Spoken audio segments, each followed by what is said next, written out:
Thank you all for being here today to attend this talk.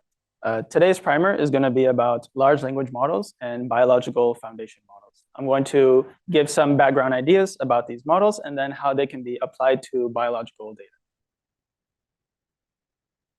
So 2024 is a very exciting time to be in AI research. Every day now, there are more and more advanced AI models and applications and algorithms being released.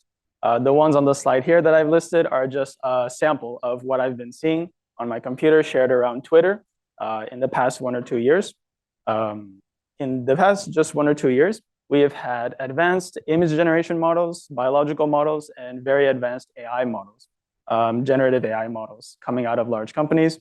And the general sense right now is that with these advanced AI systems, we are now closer than ever to building general intelligent AI systems. And a large reason behind these recent developments in AI has been recent research in large language models. In today's primer, I want to give some more details about the training, architecture, and capabilities of these large language models, and then how these models and other foundation models are being applied to biological data. So I'll begin with the question, generally, what are large language models? A large language model is a very large deep learning model that is trained on text from the internet. So imagine all of the information that you see on the internet, the social media sites, user posts, documents, news articles, and all other human-generated information. This is the data that is scraped from the internet and formed into textual data sets. And this is the base of knowledge for these very large models. On the slide here, I have a recent timeline in the past 2 or 3 years of major large language model releases by large AI companies. This is a very short list just from some top AI companies, but this is a very crowded field. So there's many more LLMs available now. So what can large language models do now that there are more of them available than ever before? Today's large language models are able to give accurate and structured responses to a very wide range of user queries. On the left-hand side here, we can see that in response to my query about how can I improve my programming skills, ChatGPT very quickly generates a list that is detailed and structured, giving a couple of steps and a couple of tips that I can follow in order to improve my programming skills. This generative ability of these large language models makes them very useful for tasks like writing and planning and summarizing things. And it's amazing when you think that it only took ChatGPT a couple of seconds to generate this response, which is even cut off here. And it would have taken a human like me at least a couple of minutes to generate this same kind of response. So with this advanced generation capability, what can we do with large language models? In recent years, there's been a growing ecosystem of applications based on large language models and other generative AI systems. Now you can find AI companies offering services for writing assistance, coding assistance, and other content creation tools. A favorite one, which came out recently of mine, is Google's Notebook LM. It actually lets you generate podcast audio given a couple of sources that you upload. So we're still in an exploratory phase of the best interactions and applications for these AI systems. Okay, so to begin digging deeper into large language models, we need to understand the background architecture behind them, which is the transformer dating all the way back to 2017, which seems like ages ago at this point. The transformer is an architecture that is based almost entirely around 2 kinds of operations. That is multi-head attention and then feed-forward dense layers. They are colored as orange and blue on here. Attention is a mechanism that highlights interactions between different parts of your input. And then feed-forward layers are standard neural network layers that add more trainable capacity to the architecture. We can see here that this transformer decoder architecture, it consists of n blocks, each block containing an attention layer and a feed-forward layer. And we stack these blocks one on top of another to form a very deep network. Now, aside from attention and feed-forward layers, there's only a couple of other operations happening inside of this transformer. There are normalization layers in yellow, which happen after each operation. There are skip connections, which go around each of these operations. These skip connections help gradients backpropagate back through the network during training. This helps us train these very deep networks stably. And then the last thing is positional encoding. Positional encoding is added to the input of the transformer, and it helps tell the transformer what order the input information came in. So over the next couple of slides, I'll dive into a couple parts of the architecture which deserve a bit more detail, starting with the input. So we are modeling language with these models, which means that we need to define a process for turning raw input text into a list of numerical vectors, which our model will be able to process. The way that this is typically done with large language models is called text tokenization. In tokenization, we are going to break apart raw input text into smaller word pieces, which are colored here. These word pieces need to be small word pieces that the large language model will recognize and that they can represent numerically. So every large language model has an associated dictionary. This dictionary is around 50,000 to 250,000 word pieces, which the large language model understands. And the LLM will learn an embedding table, which has a vector corresponding to each word piece. So if I ask for the word in, that is corresponding to the 818th word embedding in the LLM's dictionary. So all we need to do is when we receive input text, we need to break apart this text into word pieces. And these word pieces just need to be inside of the dictionary.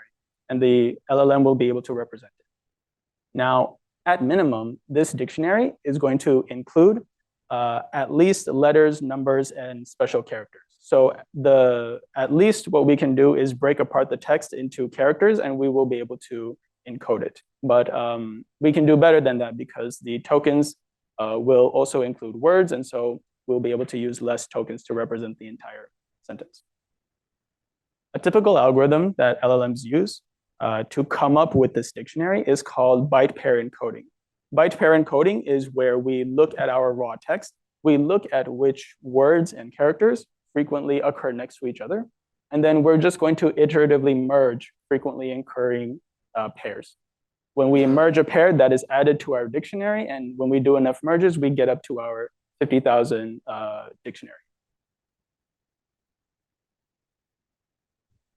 Okay, so now we know about the input to our large language model. Now let's look at the output, what comes out of the LLM. When we put a sequence of text into the large language model, like on the bottom left, this list of vectors is going to go through our n-layer transformer, and then the last linear layer and softmax are going to take the last token of our input sequence, and they're going to output a probability distribution. This probability distribution is over the dictionary or the vocabulary of the large language model. And we're actually predicting here what is the probability that any one dictionary entry is the next token in the sequence. So we're doing self-supervised learning. We know from the data itself what the next word is, and we're going to have the LLM predict what the next word should be given the input sentence. This is called next token prediction, and we usually optimize this through cross-entropy loss. The last thing that I want to highlight about the transformer architecture is something called causal attention masking. This is a detail about the attention operation that's happening inside of the transformer. So we see on the left-hand side here, I mentioned earlier that attention is an operation that highlights interactions between parts of your input. If we look at these words here, large language models predict the first three words actually refer to the same object, LLMs. And so in a perfect world, we would hope that the LLM would know that these three words mean the same object. They should interact more with each other compared to the rest of the words in the sentence. So this is an example attention matrix, which we would expect, where the first three words are interacting highly with each other. When we look at interactions in this sort of matrix format, we call it an attention matrix. And each of the scores in the matrix is an attention coefficient, telling us interaction between tokens. Now, when we do causal attention, what's happening is that we are creating a mask, which is a lower triangular matrix, and we are zeroing out the top half of this attention matrix. The reason why we do this is because our language modeling objective is next token prediction. We are predicting the future. And if we want to do this over the whole sequence, we don't want a token to be able to look at the future. Otherwise, it would know what token comes next. In order to make it a meaningful objective, we need to hide the future from each token. And we do that by not allowing any one token in the rows to look at the future. The really cool thing is that when we do this causal attention masking, we can actually apply our language modeling objective to the entire sequence. So the first 3 words predict the 4th, the first 4 predict the 5th, but this is all happening on one forward pass. And so you're getting multiple subsequences of training examples by doing one forward pass. This actually makes the training of these transformer decoders very efficient, which is nice. Now that we've gone through some of the details about the architecture, I'm going to spend the next couple of slides talking about how these LLMs are trained at a large scale. There's a lot of stuff happening on this figure, but I'm going to go through it part by part. There are 4 main stages of training large language models. There's pre-training, supervised fine-tuning. There's reward modeling, where we start to model human preferences. And then there's reinforcement learning, where we're going to tune the LLM and align it to human preferences. Each of these 4 training stages has an associated data set, which we collect and train on. It has a modeling objective, an algorithm that we train with. And then there's a resulting model, which will help initialize the further training stages. I'll start with pre-training. The pre-training stage is the stage of training which takes the majority of the compute and time in large language model development.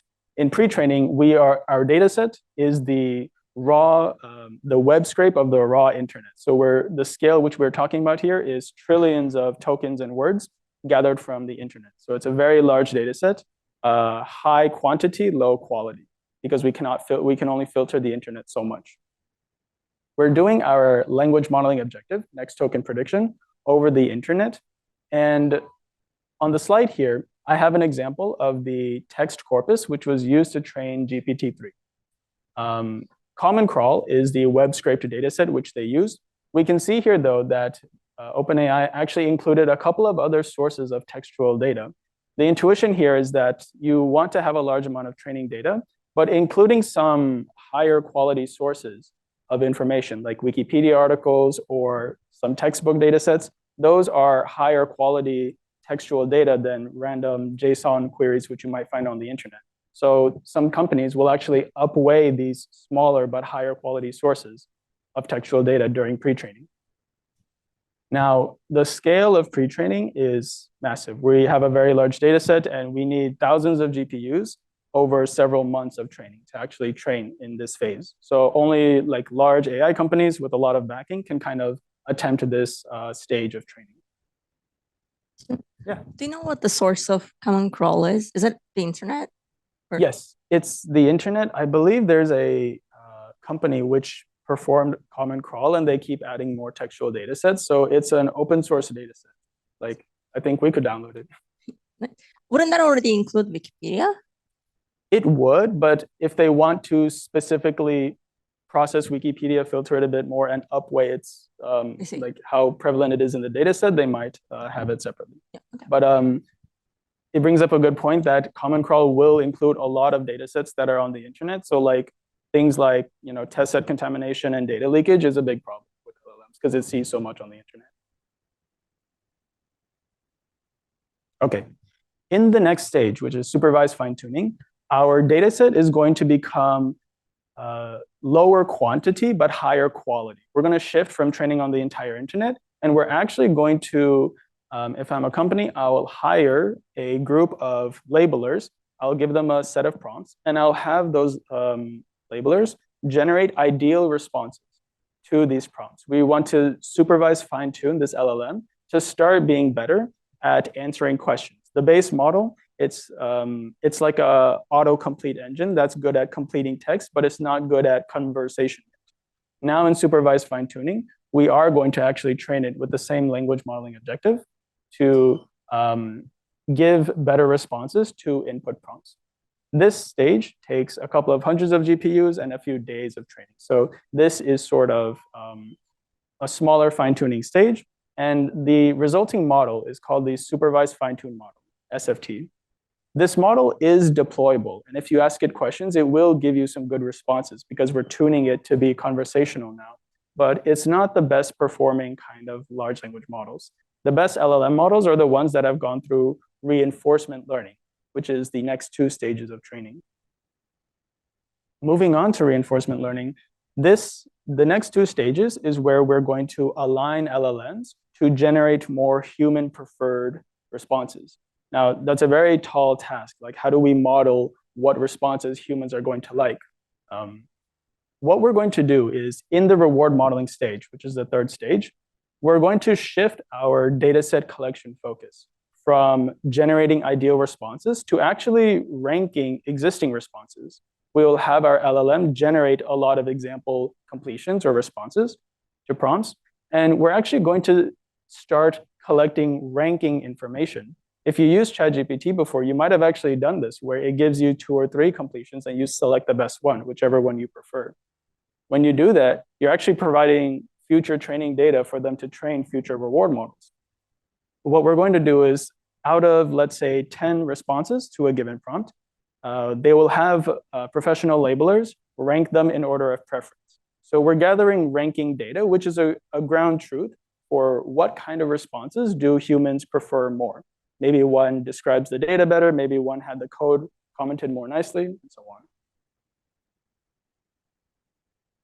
And what we're going to do in this reward modeling stage is we're going to train a reward model. This reward model can be a smaller language model with the same architecture, or it could be another system. The only constraint is that the reward model needs to output a score, a reward, for how much humans are going to like this response. The way that we train this is if we will assemble an input prompt into our reward model, we're going to lay out the same prompt, and we're going to put different responses, these candidate responses, after it. We will append a reward token at the end of the input. And what the reward model is going to do is it's going to take that reward token, and its job is to predict a scalar value, a score, a reward for that response, for how good it is. And our loss function is actually just binary cross entropy for the preferred response reward minus the dispreferred response reward. We're actually just maximizing the difference in score between a good and a bad response. The really cool thing about this process is that we're basically training this reward model to give scores for responses, but we're training it to tell which responses humans are going to like more. When we have a reward model that can actually model human preferences, then you can optimize your LLM against it to then get more human preferred outputs. So this reward model is really modeling human preferences in this pipeline. Okay, now the 4th stage is reinforcement learning from human feedback. You might have heard this as RLHF. What we're going to do is we're going to use a reinforcement learning algorithm to now update the weights of our LLM. And we're going to intuitively try to get the LLM to generate responses that humans like more. This is where the LLMs start to be very good at generating good responses. Now, in reinforcement learning, usually the terminology we use is we're trying to optimize a policy to maximize some sort of reward. The reward model we have, because we had trained our reward model in the previous step. And the policy is actually just our large language model that's generating text. So the action we're taking is generating text. The space of all generation is actually just the LLM vocabulary. That's our possible actions we can take. And all we're going to do is we're going to train our LLM to generate better responses according to the reward model. Now, specifically what's happening is that we are using a reinforcement learning algorithm. Typically, this is proximal policy optimization.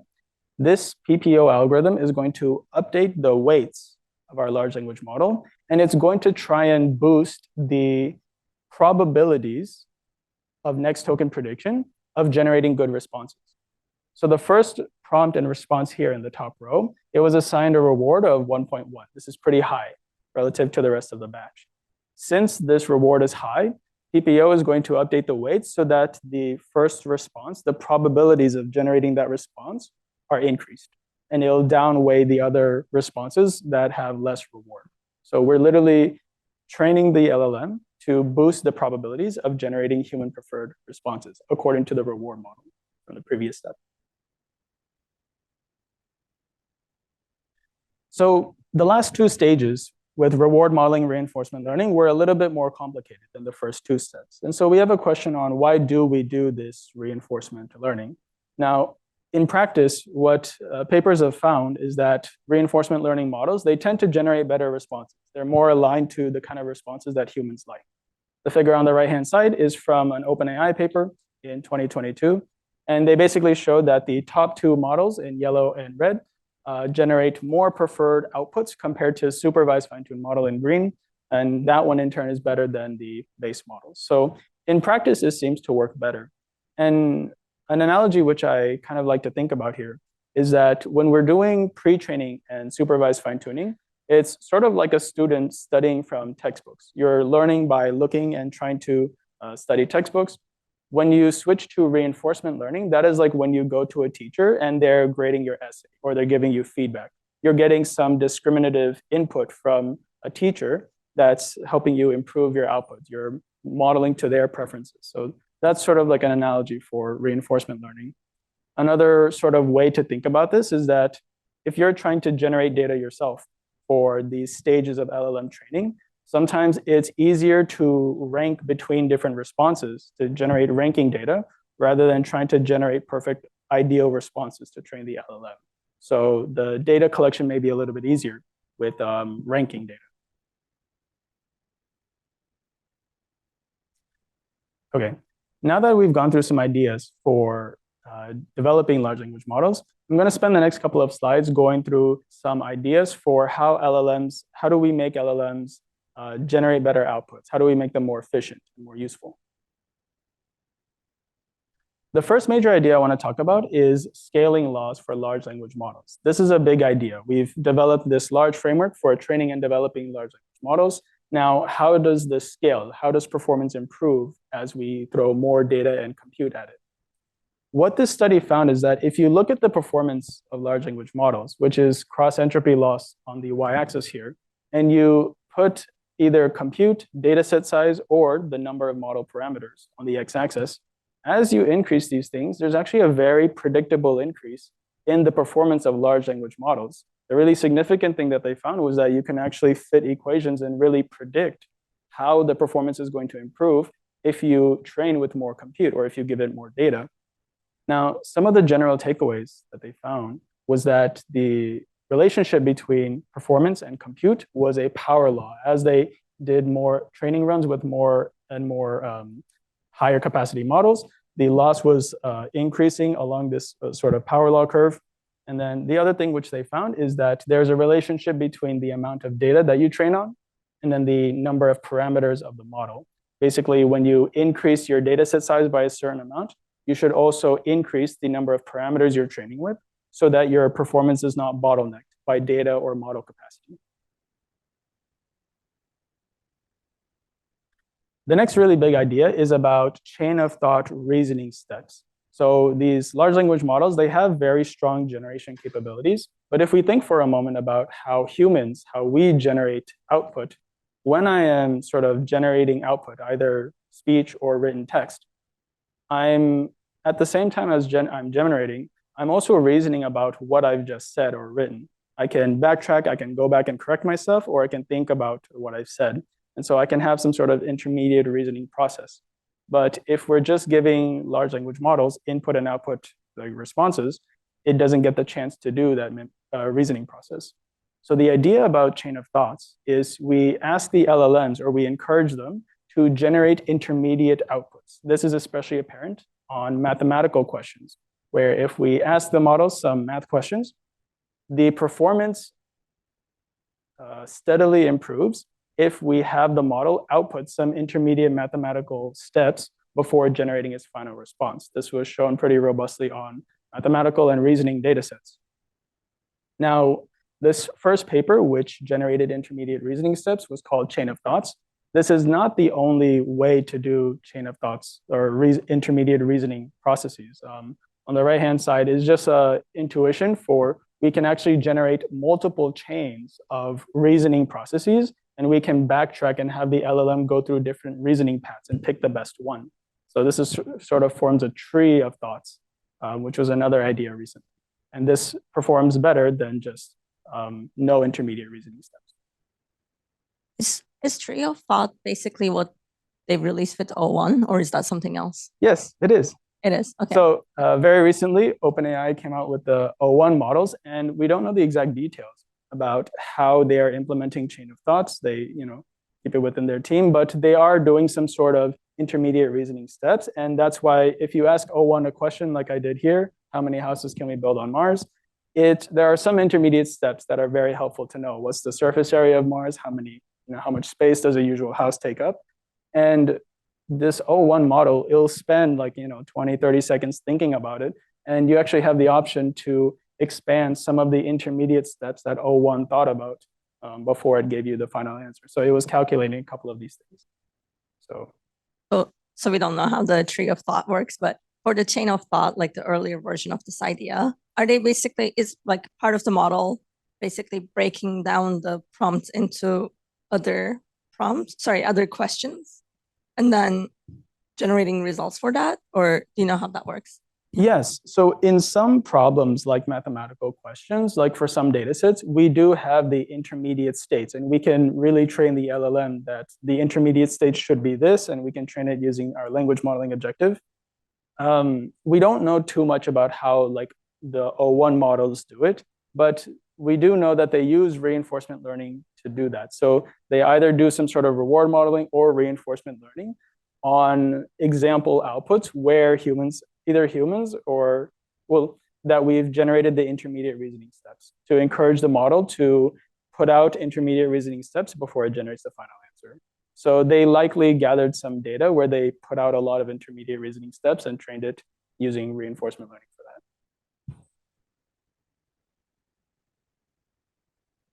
Okay, some other major ideas. Oh. I had a question about there was a recent study where they were taking these kind of math questions, and then they showed that if you change the names of the people in the question, or you just change the actual numbers, that accuracy just starts to drop somewhere between a little and a lot. So could you comment on, if you're familiar with that, if you could comment on that, or what do you think would be the analogous issue that we would have when translating these to biological sequence data type things as well? What are the similar brittlenesses that you would expect given that type of behavior? Thank you. Wow, that's a very good question. If the performance of a large language model dropped very significantly when you just swap the name or swap out the numbers, then it might be an indication. If the drop was very drastic, it might be an indication the LLM saw that data set before on the internet. It's recalling rather than generalizing to the reasoning steps. And so maybe when you throw it out of what it's already seen on the internet, then it sort of collapses. Although if the performance is not too drastic of a drop, then maybe it's just maybe if you gave the LLM more generation tries, it will still do okay on the data sets. The analogous problem in biology, I think it might be where the large language model has seen a lot of biological concepts on the internet. Maybe it saw certain molecules or drug names very commonly represented in online databases. When you ask it questions or you try to do downstream tasks with those familiar molecules or biological compounds, it might do very good. And then when you start to use very rare data or something that's not seen commonly on the internet, then the LLM might be thrown out of what it's familiar with, and then it might see a similar drop in performance. Then you might need more data on that rare kind of biological sample to make up for that. Okay.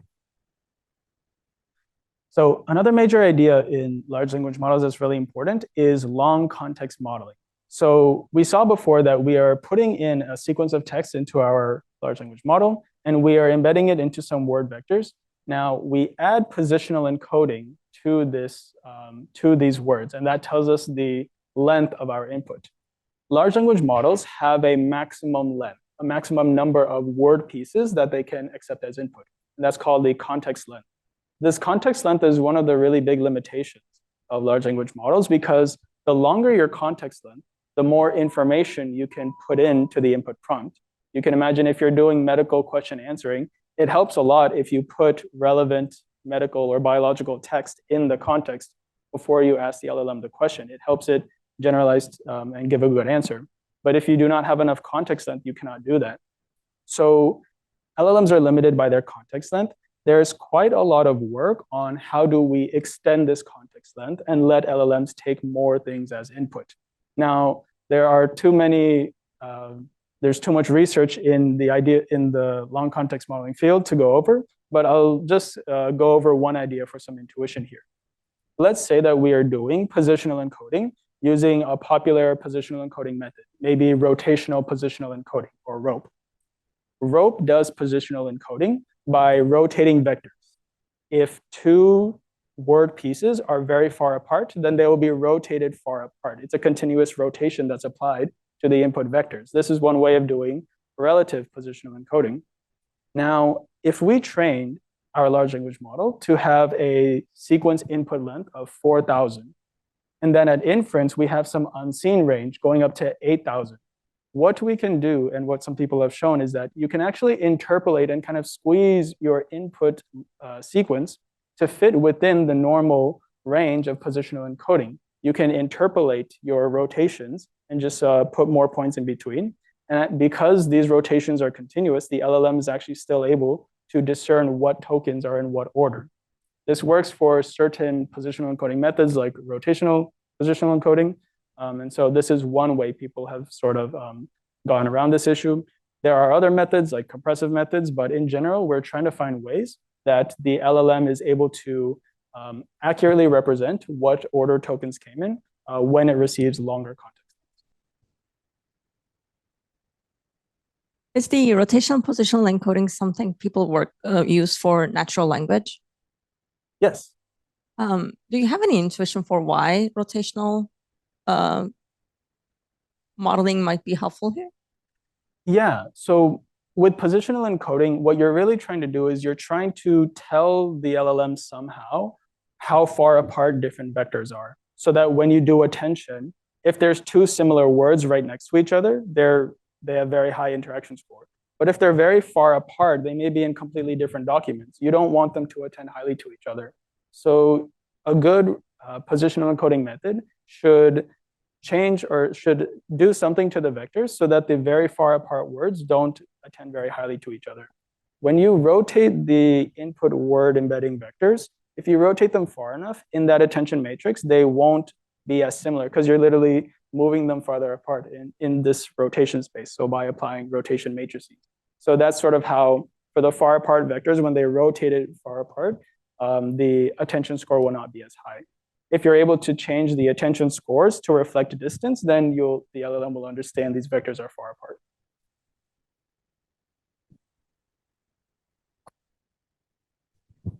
Do these transformations work for like biological sequence models? Because like I meant, like if you have a protein sequence or a DNA sequence, your distance is a literal molecular distance. And if you're squeezing it in half, you're like doing something physically.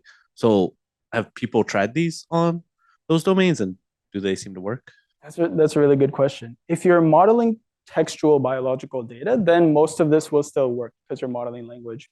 When you start to model like numerical or other kinds of biological data, I'll like show a few examples in some further slides. What you need to do is you need to change your architecture and maybe your positional encoding strategy to reflect your biological data. So some things that people have tried is that rather than doing like this language positional encoding, you might, if you're working with genomics data, for example, you might add a positional encoding vector that tells the model what gene this is or what position on the chromosome are you on. If you can devise some sort of system for just telling the model how far things are apart in chromosome space or like, what gene is it, as long as you can identify it to the model, then it can learn on it. Thank you. Okay. In the spirit of efficiency, because now we're getting longer and longer sequence lengths, we need to worry about how does the attention mechanism itself scale. The attention mechanism which we've been talking about, has quadratic complexity. And we can see that when you have an input sequence, it's creating a n by n matrix for the attention. So this has quadratic complexity, which scales very poorly when we get to very large models, very long sequence lengths. Two main ideas which people have tried to improve this complexity problem is to improve efficiency with GPU optimization and then improve the scalability. With GPU optimization, what we're really trying to do is we're trying to utilize our GPUs more efficiently. So we're trying to manage how do we read and write data from the GPU memory back to the CPU or back to disk in order to speed up computations. We want to be more efficient with these matrix multiplications so that things happen faster on the GPU, so that there's no bottlenecks. Flash attention on the left-hand side is an example of this. It's an industry standard by now. People use flash attention to make the GPU optimization a bit more efficient. On the right-hand side, the idea of subquadratic attention, this is another subfield where there's a lot of research going on. The idea is to approximate this quadratic attention with approximation algorithms that are subquadratic. We still want to calculate attention coefficients. It's very useful to highlight interactions between parts of your input, but we don't want something that has quadratic complexity because computer science, fighting quadratic complexity is a losing battle. So we try to get subquadratic methods, and by now, like the example on the right-hand side is performer attention. This is a linear attention method, which changes the matrix multiplications to calculate attention in linear time. Okay, moving on with our theme about efficiency, there are some methods for doing parameter efficient fine-tuning. The idea here is that when you have a downstream application, maybe you have a specific biological task, or maybe you have a specific data set which you're interested in, you want to fine-tune the LLM to do this downstream task. However, usually fine-tuning all of the weights of the LLM for every downstream task you want to do is not very efficient, and it's not very feasible because there's billions of parameters. So the idea here is to tune only a fraction of your LLM weights for your downstream tasks. Now, what fraction of weights do you tune and where do you put them is something that different parameter efficient methods try to deal with. The one I have here, LoRa, is a very popular method that came up in recent years. The idea with LoRa is basically to freeze the pre-trained weight matrix in blue here.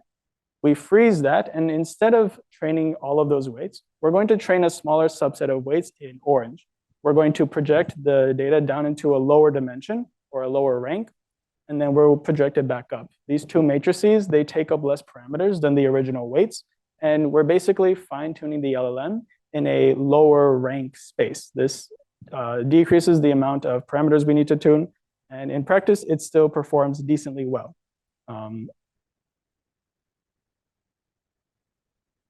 Okay, and the final thing about efficiency, which I want to mention here, is about quantization. So usually large language models are trained with 32-bit or 16-bit precision. This means that every single weight in the large language model is represented using 32 or 16 bits. But what people have shown is that if you can actually get away with representing the weights with less bits, if you can go down to 16, 8, or 4, this actually lets you use up less GPU memory. It also speeds up your computations. And so people have done studies where they take different weights, 3 different weights on the bottom here in the subplots, and then they try to represent these weight matrices using less and less bits, starting with 16-bit, 8-bit, 4-bit. And what they basically show is that the performance on this natural language understanding task on the y-axis, it does not suffer too much performance degradation until you get down to 4, 3, 2-bit quantization. So you can get quite a lot of efficiency gains in terms of GPU memory up until maybe 4-bit quantization. The cost of doing this quantization is that you might lose a little bit of performance. Okay, the last thing I want to talk about with large language models is about multimodal large language models. This is a very hot topic of research recently. The general idea, when we want to align another modality of data, it may be images, it may be some sort of biological data, or so on. At a high level, what we need to do is we need to, one, bring the other modality of data into the space of the large language model. And then the other thing we need to do is when the LLM is generating, we need to provide a way for it to generate the other modality of data. So input and output. if we can do this, then we can give these LLMs the ability to interact and input modalities in other modalities other than language, which would be very powerful. There's been a lot of methods for how do you bring the other modality into language space. The easiest thing you can do is learn different projections, which people have tried. But at a high level, we're just trying to align the two modalities of information using paired language and other modality data. And we learn the encoder and then potentially the generator if you also want to output the other modality of information. We move on to the biology side. Can I bring up 2 questions from Zoom? Sure. Someone's asking if you could comment on good long context window performance of the state space models like Mamba. And then there is one clarification question asking if LoRa is similar to fine-tuning models like with, let's say, ImageNet. We can ask for more clarification. Yeah. Okay.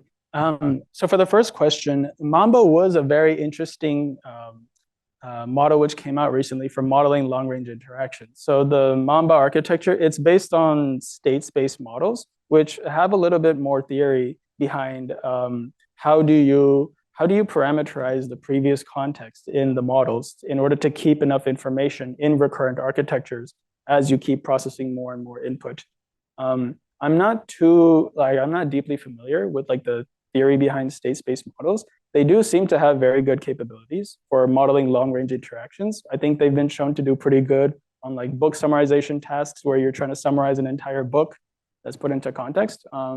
But it remains to be seen whether those architectures will kind of scale past transformers in terms of scale and performance. These large language models, they do have an advantage that they're very good at it's very easy to parallelize their computations across GPUs. And so companies have been able to really scale up large language model training. And so it remains to be seen whether the state space models can be scaled up like that. And what was the second question? Asking if LoRa can be used for fine-tuning the way that people fine-tune ImageNet. I'm not sure if the question is like application to ImageNet, or do you mean if they mean like just relating LoRa with fine-tuning and image models in general. That's a little unclear to me too. I don't know if they will comment for more clarification. Right. In general, LoRa fine-tuning is a very good way to fine-tune LLMs in general and models in general. Like, I don't think it can be applied to other transformers as well. So if you are fine-tuning on something like ImageNet, it is a valid option. We're just fine-tuning a smaller fraction of weights to kind of change the activations inside of the model. So it is a good way to train. Even if you're thinking about training multimodal LLMs, where you're freezing the original language LLM and then you're training another modality encoder, it is a very good way to kind of train a little bit of parameters in the large language model while you're learning the other modality encoder. The nice thing about things like LoRa specifically is that it actually leaves the original LLM weights intact. With some fine-tuning methods, you have the concern that you're changing too many weights and shifting away from the original weights, which were good at modeling language already. But with LoRa, you're actually freezing the original weights and you're just learning some new adaptation weights. So you leave the original model intact, which is good. Okay, for the rest of this talk, I don't think I have too much time, but I'm going to talk about how these large language models and other foundation models can be used for modeling biological data.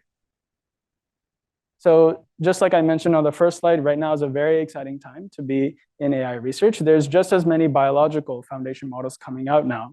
On the very short list of them is AlphaFold, which was really recently just awarded a Nobel Prize, which is amazing. So there's a lot of really exciting biological foundation models also coming out. And in general, biological foundation models, they also train on a large amount of biological and medical data. It may not always be language. It can be numerical data or other kinds of data as well. And we just want to build a base foundation model that can be adapted to diverse downstream tasks. Now, in terms of public biomedical data that we have available to us to build these foundation models, there are some common sources of data that people use. There's PubMed, PubChem. There's the CDC guidelines. Archive has quite a large range of papers as well. There are also some really nice data sets generated here at the Broad Institute, like the LinkX and the Link study, and then GTEX for single cell expression data. For protein modeling, people usually look at protein databases like UniProt. And in general, when we're developing or we're fine-tuning large language models and foundation models for biological applications, people usually define some sort of data mixture which they're interested in. I think for Metatron, which was an LLM released by EPFL and Meta, they chose to do PubMed as well as some other general textual data sets.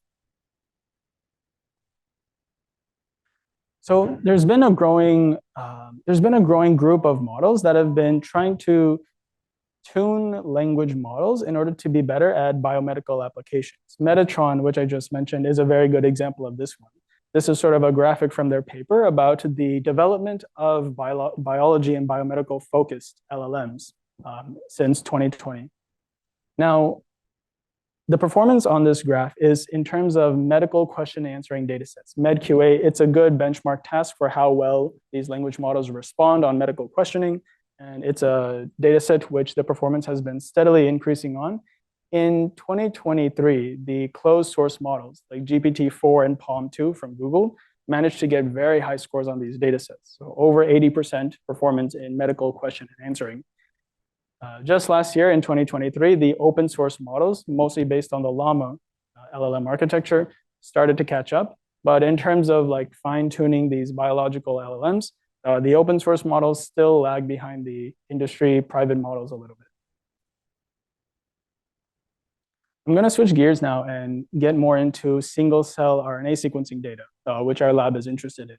So with single cell data, I'm sure we're all familiar with the single cell sequencing process where we disassociate cells and then we sequence them to get gene expression profiles at single cell resolution.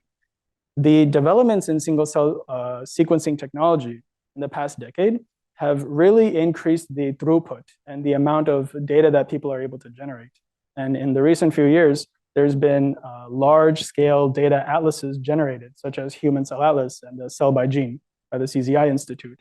These single-cell atlas data is perfect for building foundation models. It has a very large diversity of expression information from a lot of tissues for multiple species. And the first generation of single-cell foundation models has been developed in the past 1 or 2 years. The first one of these was SEGPT. Now, GPT is in the name, so we know that this is a LLM-inspired architecture, but they're actually not modeling language here, they're modeling gene expression information. So rather than a sentence here, the input sequence for SEGPT will be a list of gene expression vectors. We'll encode gene expression and then the gene identity into a token, and we'll train this SEGPT model to model this expression information. Instead of next token prediction, we're going to do masked gene expression prediction.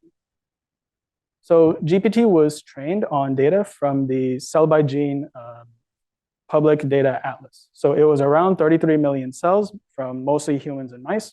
And after pre-training, they came up with their foundation model for modeling gene expression data. They applied their model to a lot of downstream tasks in single cell analysis. They did things like cell type annotation, batch integration, and perturbation response prediction. Now, around the same time, another foundation model came out. This was GeneFormer, developed by researchers also from the Broad Institute. This was another transformer-based architecture. It also modeled gene expression profiles by modeling a list of gene tokens. However, they differed a little bit in the way that they pre-processed and tokenized the gene expression information. They normalized the data a bit differently, and then they did a rank encoding of the genes by their expression information. So this sort of goes to show that multiple foundation models have been developed. However, there's no consensus on the way to tokenize and normalize this gene expression data to build these large-scale foundation models. That's still an active area of research. Now, in general, when we're trying to model single-cell data at scale, there's a couple of big challenges which we come up with.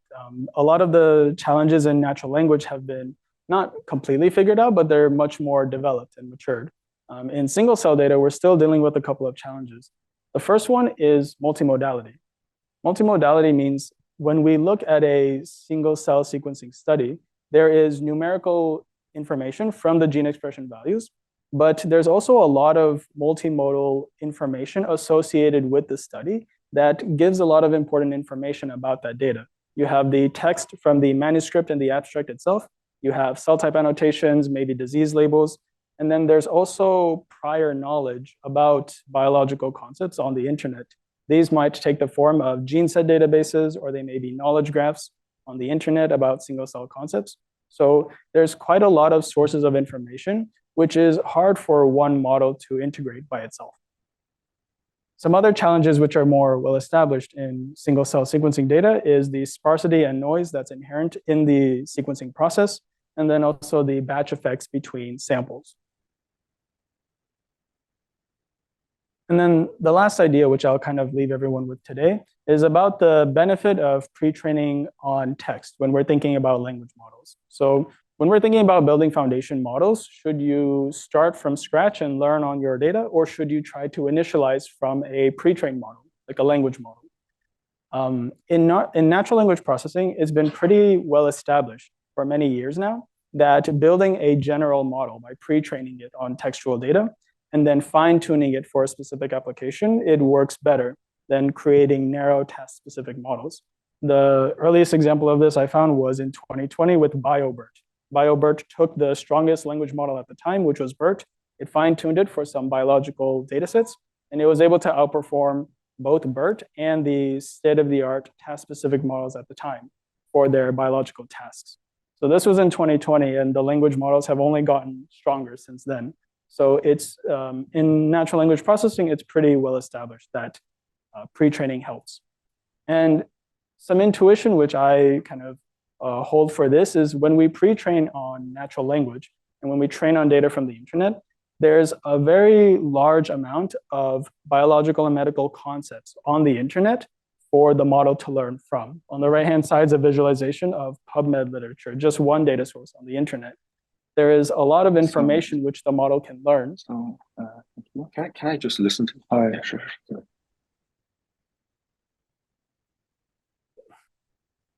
Sorry. Okay.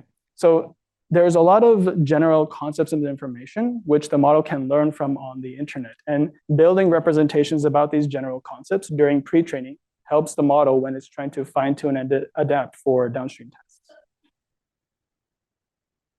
Okay, and with that, thank you very much for listening, and I'm happy to take any more questions. First of all, thank you so much for inviting us and giving us a chance to talk about our work. Yeah, so my name is David Van Dijk, and I run a lab at Yale, both at the med school and in computer science. And in our lab, we build algorithms to decode the rules of life. We work with all kinds of large biomedical data, but we have a special interest in single cell genomics, and that's what I'm going to talk about today, primarily. Yeah, so single cell analysis in the age of LLM. So Syed just gave an amazing primer on large language models and biological foundation models, and so we all know that LLMs are kind of revolutionizing the way we interact with information. And Syed presented a bit about biological foundation models, applying these technologies into genomics. And today I'm going to talk about several of our projects where we're kind of trying to attempt to do this. Specifically today, I would like to argue that biology has a language, or even multiple languages. And we can use algorithms, we can use computation to understand, to decipher this language. So one very good example is the immune system. So as you know, the immune system is composed of many different cell types, many cells that are interacting in very complex ways.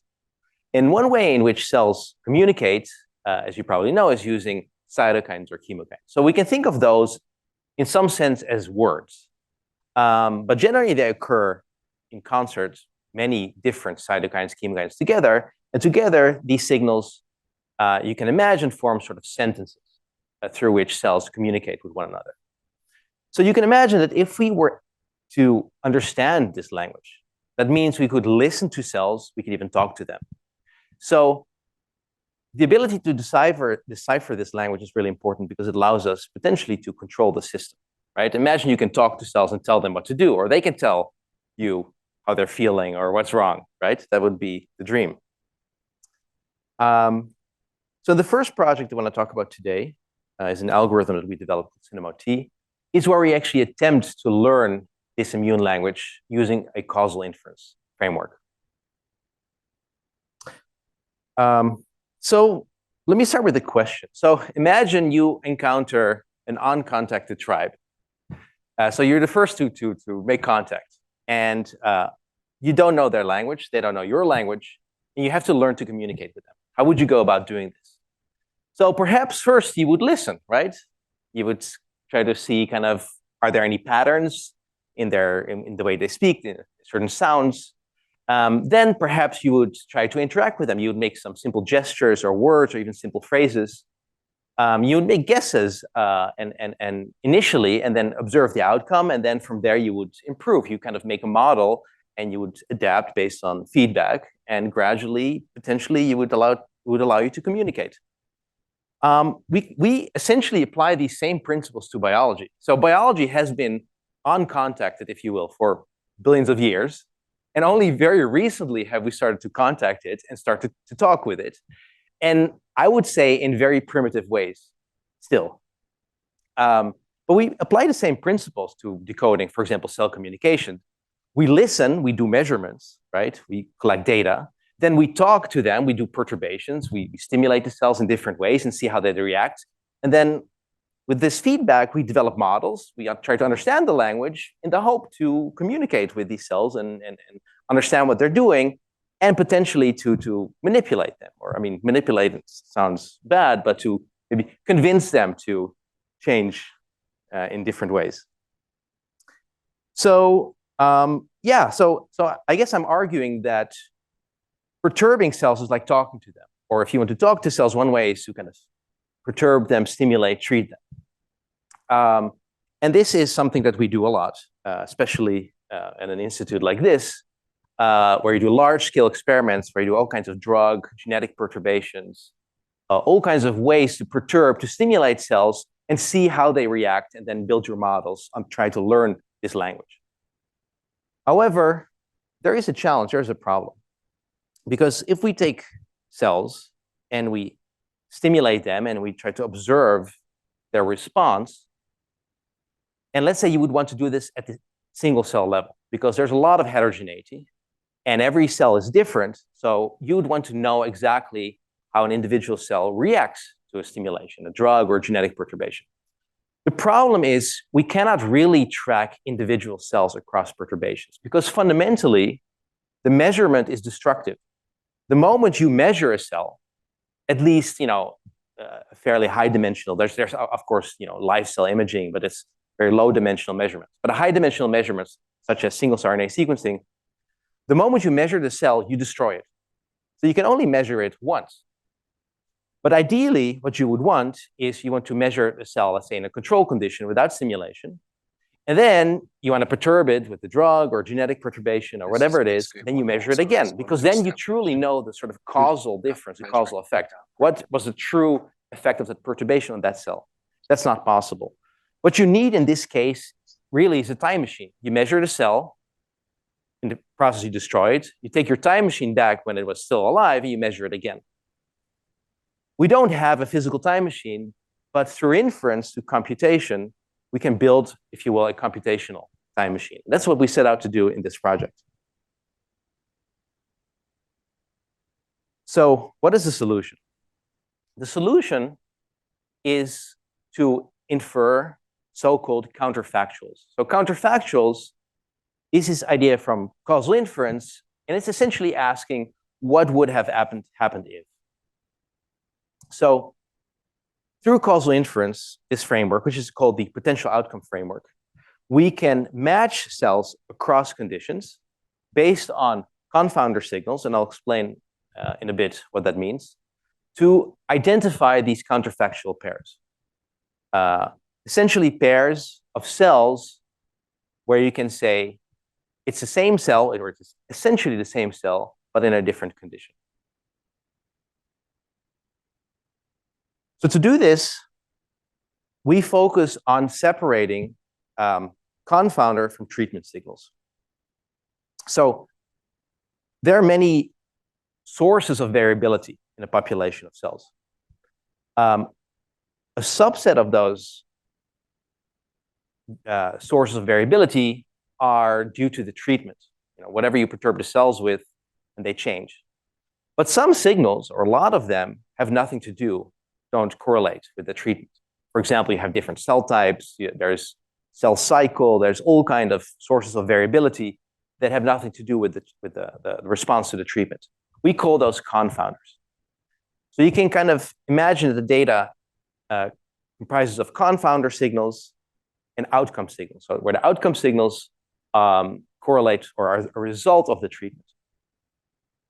So the idea is that we want to remove the outcome signals before we do the matching, because otherwise there's a bias. Because when we try to match cells between conditions, ideally we want to have the same distribution. We want to be able to say, okay, this is the same cell across the two conditions. But fundamentally, the cells have changed in response to the perturbation. So we temporarily remove those effects, those outcome effects, and we look at the cells, what we call in the confounder space. There we do the matching. Now we can do correct matching, and specifically you use optimal transport. So now it's unbiased. Now we have our counterfactual cell pairs, and we can do our individual treatment analysis. So we can ask for every individual cell, how does it respond? So this is a visual overview of the algorithm. So you do your experiment. For example, you have your control cells, you do some perturbation, you do your traditional single cell analysis.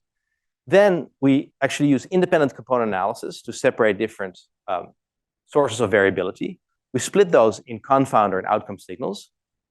Then, as I mentioned before, we temporarily remove the outcomes. We just look at the confounders. We call the confounder space.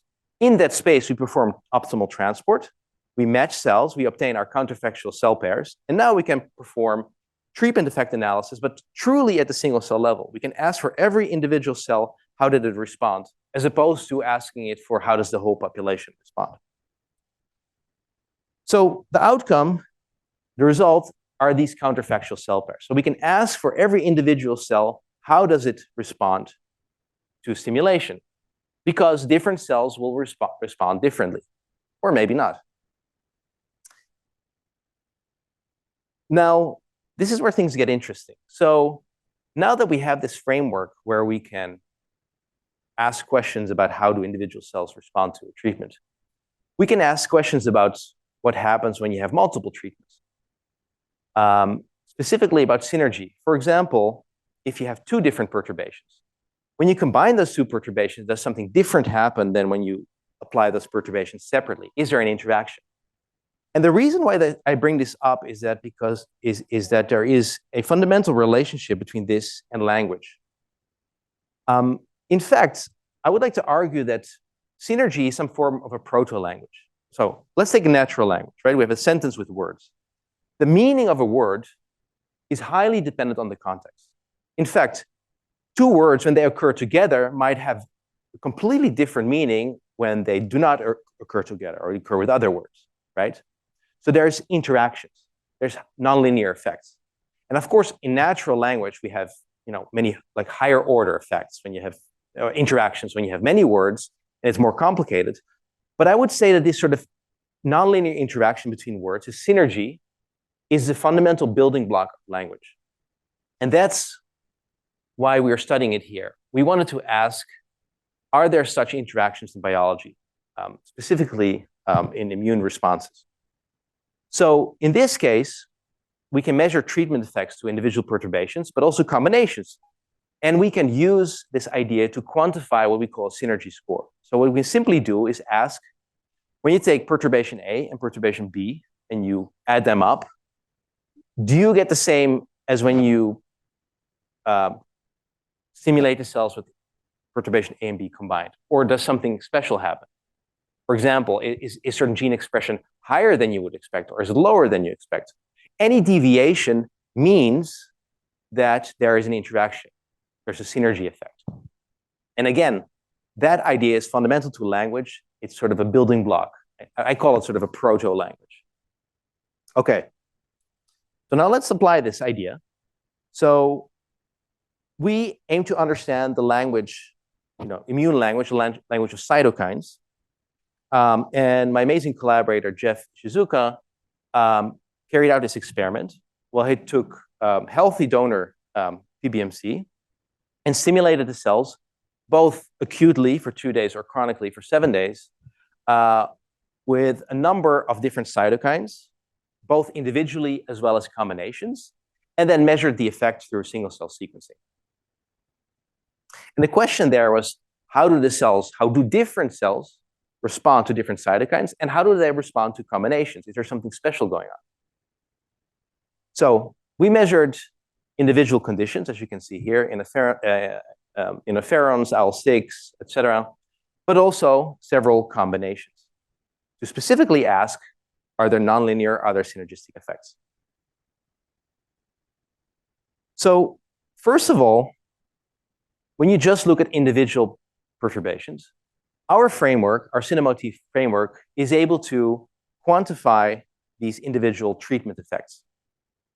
So the plots on the right, each point is a cell, but it's not your traditional UMAP. We're not looking at gene expression patterns. We're looking at changes.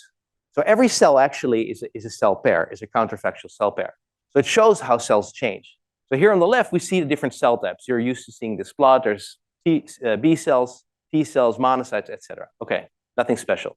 But here, we're looking at the response space. And what you can see here is that while there are many different cell types, there are only 2 classes of response.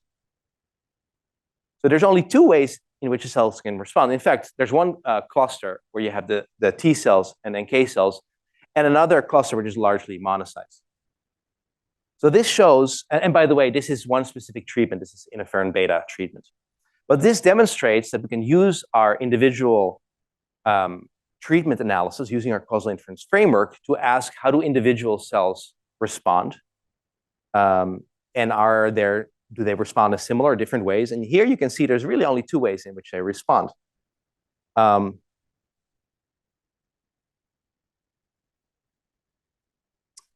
now, so there we quantify the effect of individual perturbations.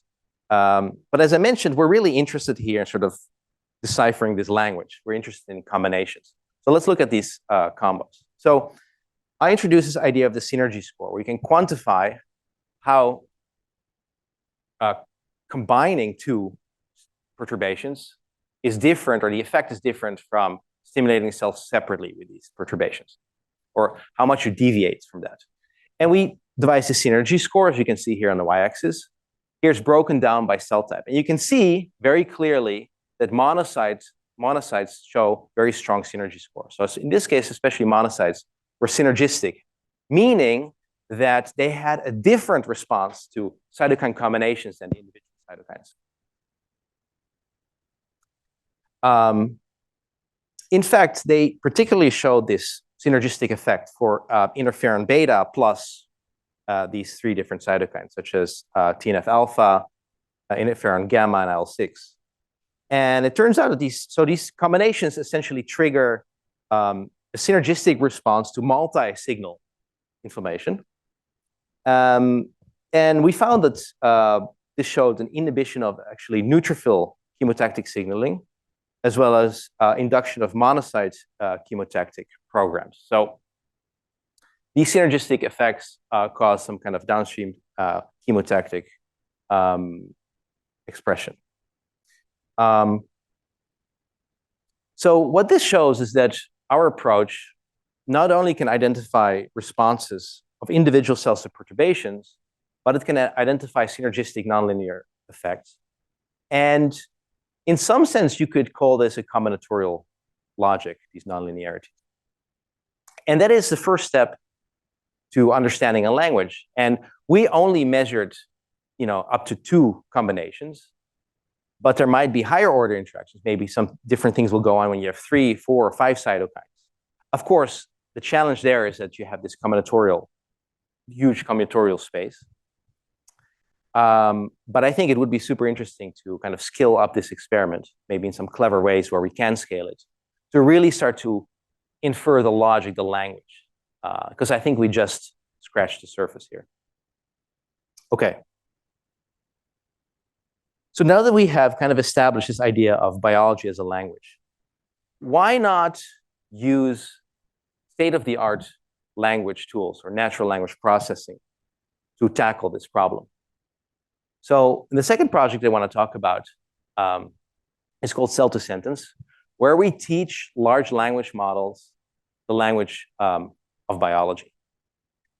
So Syed just gave a terrific introduction into large language models and biological foundation models, so I don't have to convince you. I mean, even before that, I'm sure you were already convinced. So the question is, can large language models model biology?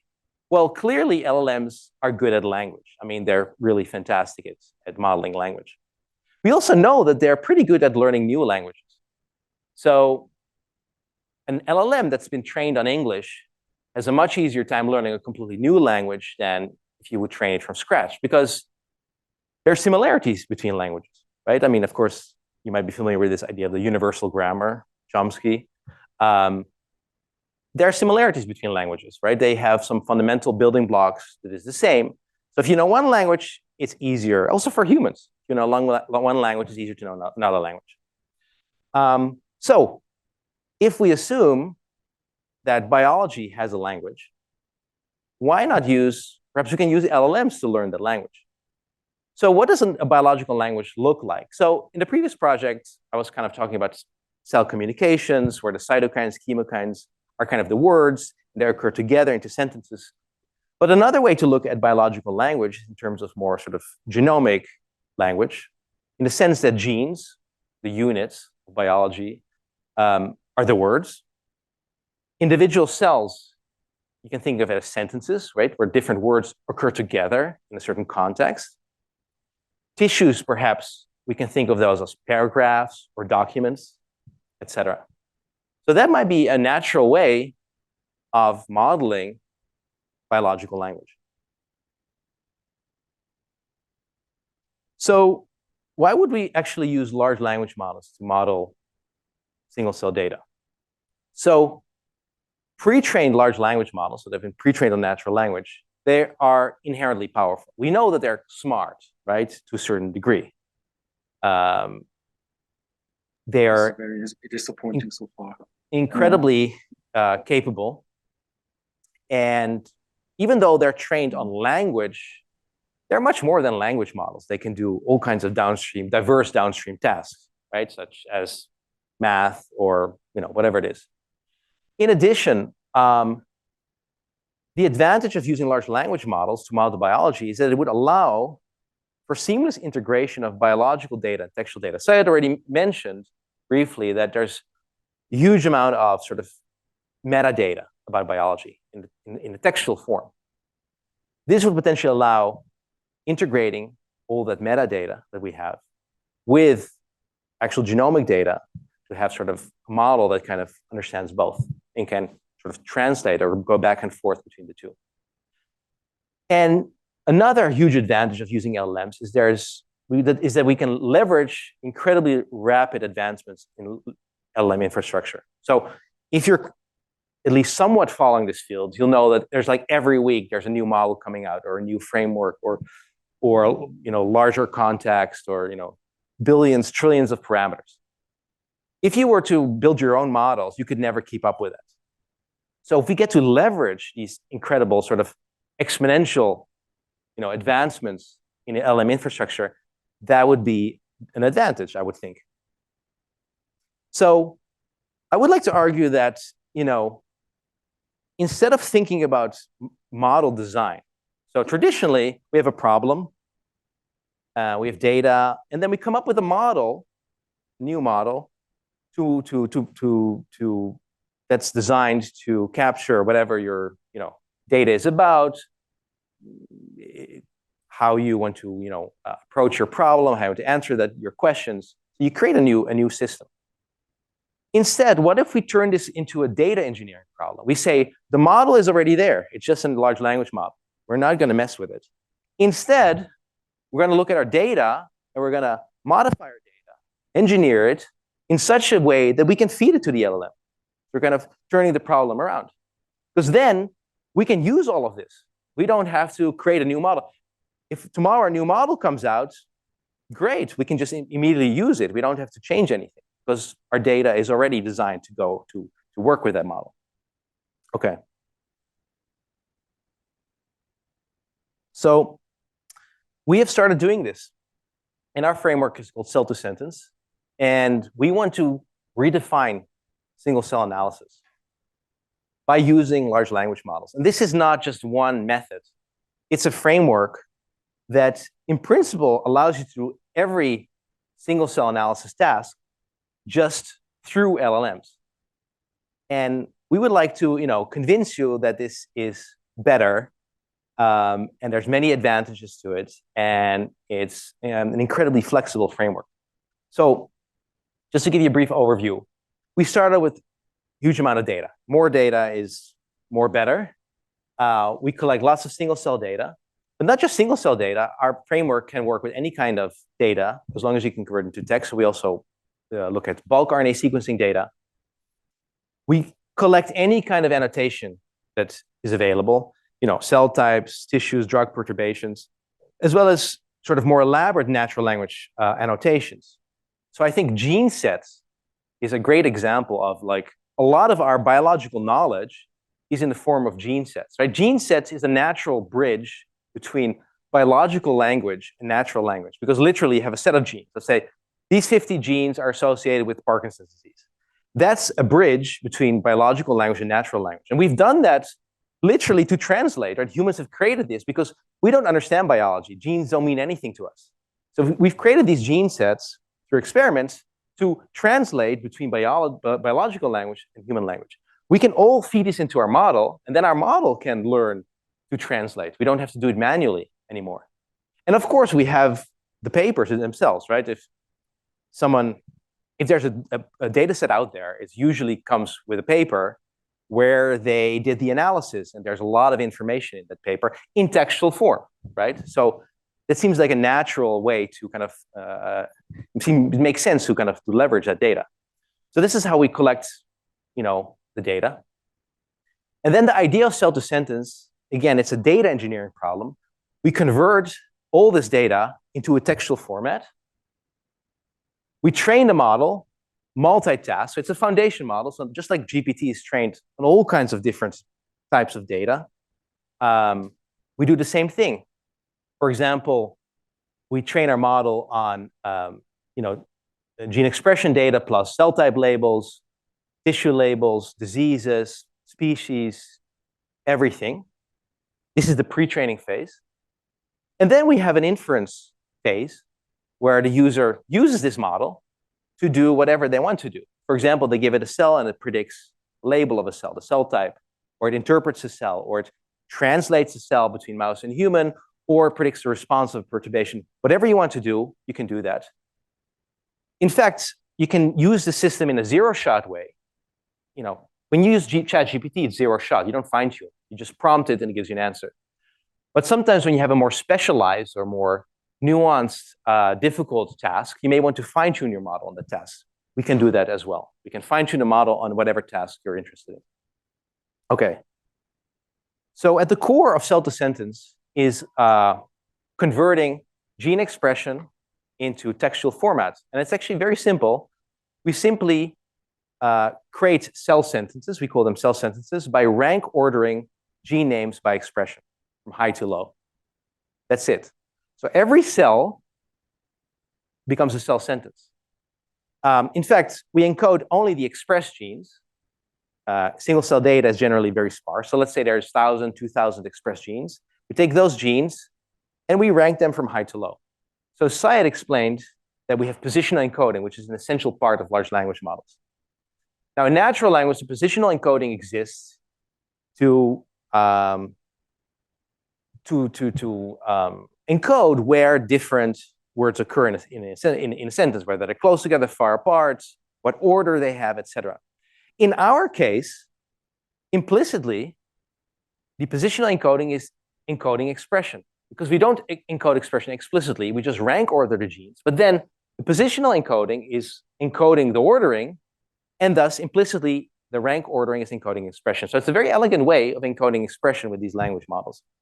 Can I ask a question here? So Syed talked about two different foundation models. One of them was doing the binning, one of them was doing the ranking. Yeah. So question one is, do you do some sort of normalization, like median-based normalization type of stuff that you... So yeah, for input, and I kind of skipped over that, but the input is sort of your standard processing pipeline. But actually, when you think about it, a lot of these processing steps, like log transformation, they don't really change the ordering, so it doesn't really matter. We do it anyway because we often already take data that's been pre-processed, right? We take data from like CZI, cell by gene, or human cell atlas. It's already processed, so we do that anyway. But yeah, I don't know if that answers your question. GeneFormer was doing something like taking the median of a gene across all the cells in their training data. Yeah. And then normalizing with respect to that. Yeah. So this, yeah. That's a good question. We've experimented with sort of normalization because we figured, okay, certain genes are always highly expressed, right? So this ranking is going to be dominated by uninteresting signals like ribosomal genes, right? So we thought, okay, if you do some kind of normalization, it turns out it doesn't really help, and it just adds complexity. So this simple approach, it just works. So we don't need to do anything fancy. I think internally, the model, when it sees a lot of data, is doing those things. It'll learn that certain genes are always high, and it's fine. It doesn't really matter. Yeah. So the nice thing is that we can also go back. So we can take single cell data, convert it to our cell sentences, but actually convert it back into expression if that's what you want. And the reason why we can do this is because the rank of the genes is highly correlated with the expression. In other words, converting gene expression to rank, we lose very little information, as you can see by the R-squared measure here. And this is just simply using a simple linear regression. You can imagine you could do a fancier sort of nonlinear model. Again, it's not necessary. The nice thing about this approach is it's simple, it works. Why make it more complicated when it's not necessary? And you can see here on the right, we see original expression in blue, and overlaid on top of that is the reconstructed expression. And you can see that there's only, very minor differences. So this rank ordering, converting cell sentences, is a good way to encode gene expression data. You lose very little information. Okay, so once we have, encoded our gene expression to cell sentences, we can do all kinds of things. We can add textual annotation to it, because now we're dealing with text, right? You can any kind of text. You can fine-tune your models using traditional autoregressive next token prediction. So LLMs just predict the next token, as Syed was explaining. We changed nothing about that. As far as the model is concerned, it's just text, like any other text. And it's just predicting the next word, in our case, the next gene, which means it's predicting expression implicitly. And then we can do inference. We can generate cells from text, or generate text from cells, complete cells, etc. And then finally, when we have generated cell sentence, we can also, as I mentioned before, even convert them back into expression if that's what you care about. If you want to go back to the original space, no problem. So really, we can now think about single cell analysis as prompting. Any task that you want to do, generate cells, predict perturbations, interpret cells, label cells, whatever you want to do, it becomes a prompt now, just like you interact with GPT. For example, you want to generate a cell from a certain cell type. You say, here, I have a long-lived plasma cell, generate one. And it generates a cell sentence, the gene names in order. Or we can say, here's a cell. What cell type is it? And it will predict in textual form of the cell type. Or we can even do complete natural language insights. You give it one or multiple cells, and you ask the model, okay, what's going on here? What's the biology? What disease am I dealing with? What cell types are in my data? So it provides a completely new way of interacting with genomic data. So we've carried out a lot of these tasks. We have used our model to generate cells from text. So in this case, we provided it with a cell type in a textual format and ask generate the cell. You can see here the ground truth expression of the held out cell types. And on the right, the generated expression, you can see they look very similar. Of course, we've quantified this and we have extensively benchmarked this with against state-of-the-art generative single cell models as well as foundation models, and we outperform them. We can also go the other way around. We can generate text from cells. So in this case, we gave it a cell sentence and ask it to label it to predict the cell type in text formats. Again, we extensively benchmarked this. Now, as I mentioned before, LLMs,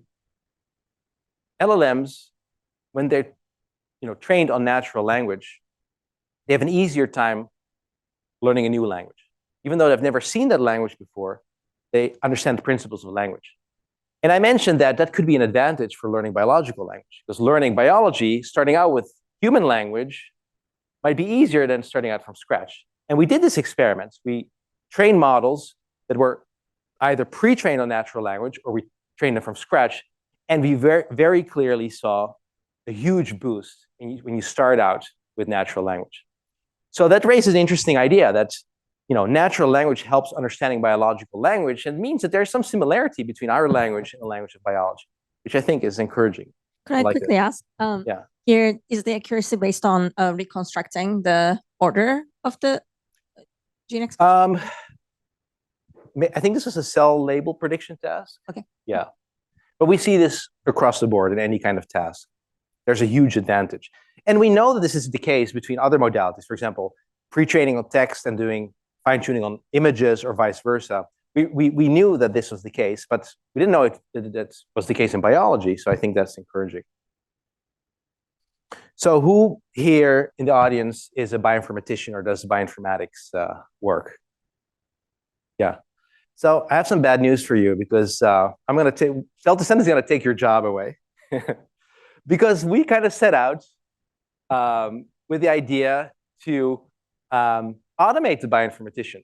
Can we use this model to go directly from raw data to natural language insights? Because that's really what we do as bioinformaticians, and I'm a computational biologist myself, right? We have data, use various tools to analyze that data, but ultimately, your goal is to write a paper, get it published. Paper is natural language, right? So the goal is, what we do is we go from data to papers, right? That's really what we are. So can you automate that with LLMs? And the answer is yes. So what we did is we trained our model, fine-tuned our model on data sets in the form of cell sentences, combined with natural language abstracts that were associated with the study. So the model learns to associate the data with the interpretation. And then at inference, what we did is we gave it a new data set that it's never seen before and ask it to generate the abstract. And that's what we show here. This is one example. And it is able to interpret the data, and it's able to meaningfully understand what's going on in the data and provide it in natural language. So we wanted to benchmark this. It's kind of hard to benchmark this because no one has tried this before. So what we did is we just gave our cell sentences to ChatGPT or other language models that were not kind of trained on our data. Because you can imagine that they probably recognize some of the gene names and could do some kind of interpretation. And they were, but it was really bad. So this shows that we can go directly from data to natural language insights. Yeah, and we benchmarked this. Can I ask one more question? Yeah. On the examples from the previous. Yeah. Was the originating tissue also part of the training data when you're fine-tuning the model? Or I guess how does CS cell-to-sentence able to tell that this is from fallopian tube, for example? Or was it already part of the prompt? It was most likely part of the pre-training. Well, it didn't know, so it might have seen similar data. But remember, we're starting out with a natural language pre-trained model, which means it knows fallopian tube in natural language, right? Okay. Yeah, but then in the fine-tuning phase, we're associating natural language, not necessarily not this language, but other natural to gene expression. It's able to generalize. So it's during training, it's never seen fallopian tube data, but it's able to infer that. This is called generalization, right? It has seen some examples of natural language and data, and it can generalize it because it understands biology, it understands natural language, and it learns to make the connection.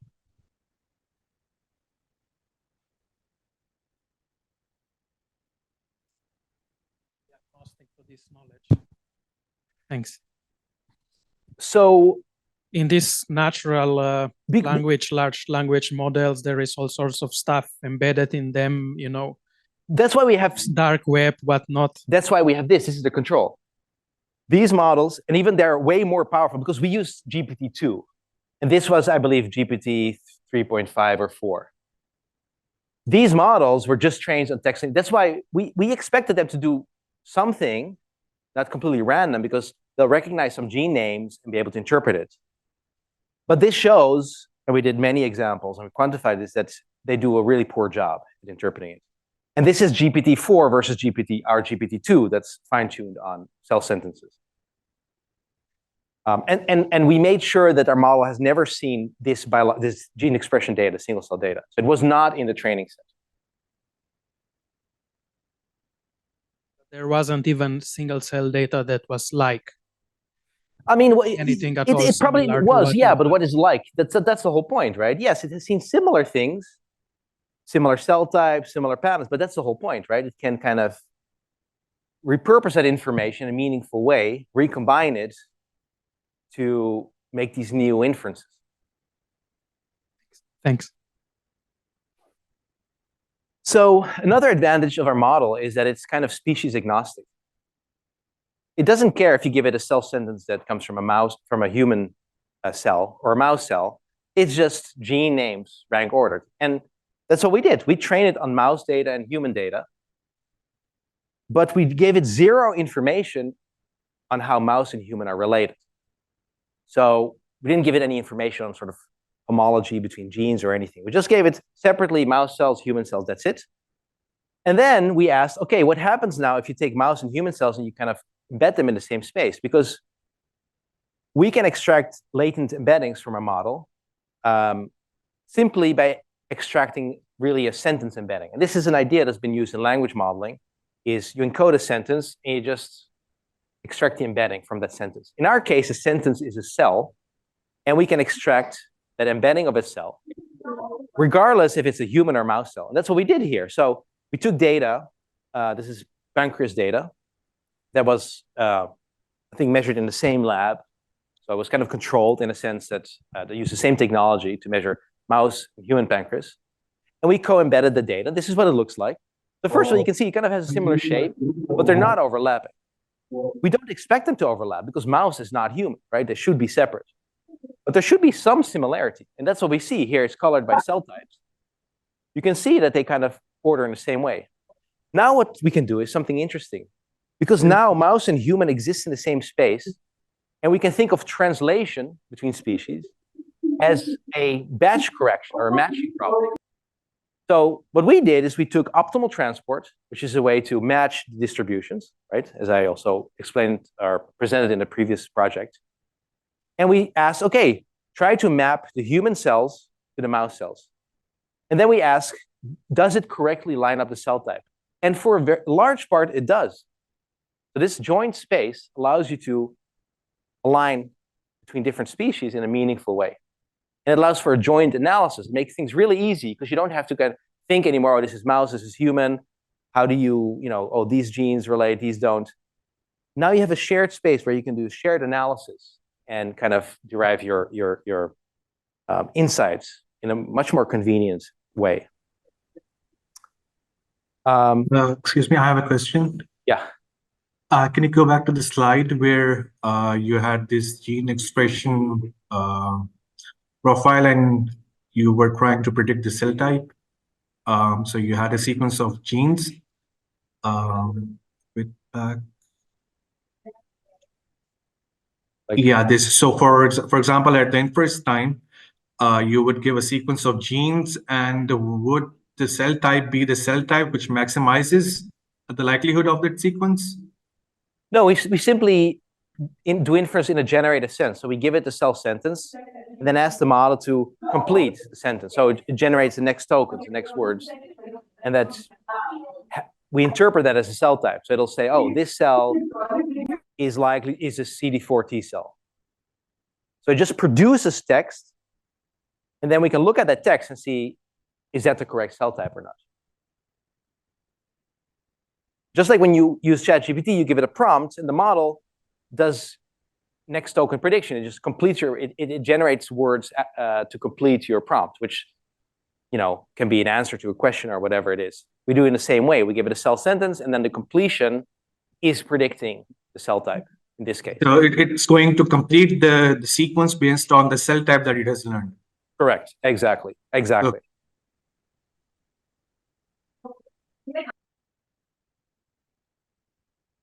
Okay. We can also do perturbation response prediction. So this is actually the same data set as I presented before. This is from the CaLMFlow paper. So this is the combinatorial cytokine stimulation. So we were able to repurpose our own data. But in this case, we're using it in a generative sense. So in CaLMFlow, we did analysis, right? We just looked at the data and made some inferences. Here, we want to generate. So what we did is we train our model or fine-tune our cell descendants model on a subset of the perturbations, and then ask, can you predict the unseen perturbation? Because really the question here is, does the model generalize?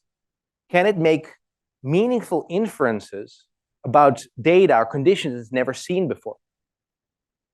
Right? So you might train it on interferon beta and IL-6, and then you would ask, okay, can you predict what happens when you can combine them? And that's what we did. And as you can see here, first of all, in general, the generated data is very similar to the ground truth data. They overlap. We can even look at specific perturbations or cell types here. Forgot what that was. And we can quantify it. We can literally ask, okay, when you predict these unseen combinations, again, models never seen those. Do the cells look like the ground truth? And they do. And we've extensively benchmarked this, and it works really well. We've also done this on a mouse cytokine data set. So this is data generated from a paper by Nir Cohen. So this is a large number, I think more than 100 cytokine perturbations in mouse lymph nodes. So this is not combinatorial. However, the labels are combinatorial because every cell has two labels. It has a cell type label and a perturbation. So we were still able to do a combinatorial experiment where we basically split the data, these perturbations, into a 50-50 split. So we train the model on half of the cell type cytokine combinations, and then we do inference on the ones that we held out. And as you can see, it works incredibly well. So when you think about language models, they don't just model individual sentences, right? Usually you provide it with at least a paragraph or a document, or Syed was saying that it tests long context models by summarizing whole books. Context is all about context. The meaning is in the context, right? The meaning of a word depends on the context of the sentence. The meaning of a sentence depends on the context of the document. You can have two identical sentences occurring in different documents or books where they have different meanings. So why shouldn't we model cells like this? The same cell might, or at least in terms of a gene expression pattern, two cells might look identical, but they occur in different tissues and they might do different things. One of the reasons is because we don't measure everything, right? Single cell sequencing, it's a high dimensional measurement, but you're only measuring RNA, right? There's so much you're not measuring.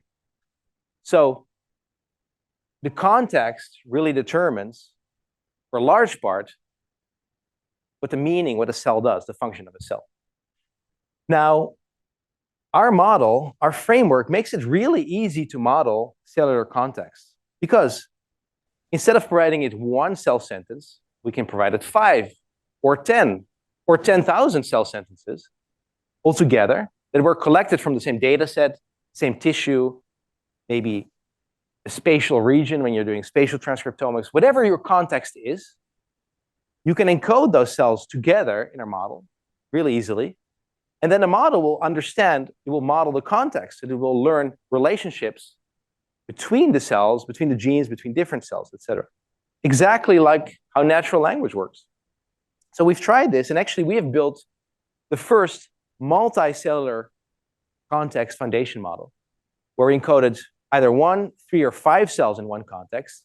And this task is it's an annotation. I think it's cell type and tissue prediction task. And you can see that the performance gets a huge boost when you're modeling context. And this makes sense, right? It's kind of obvious. If you give it 5 cells from a tissue versus 1, obviously there's more information in the 5 cells. So it's obvious on the one hand, but also, yeah, no one has showed this before, and it works. Okay. So, yeah, so today I talked about this idea of biology as a language, or having multiple languages.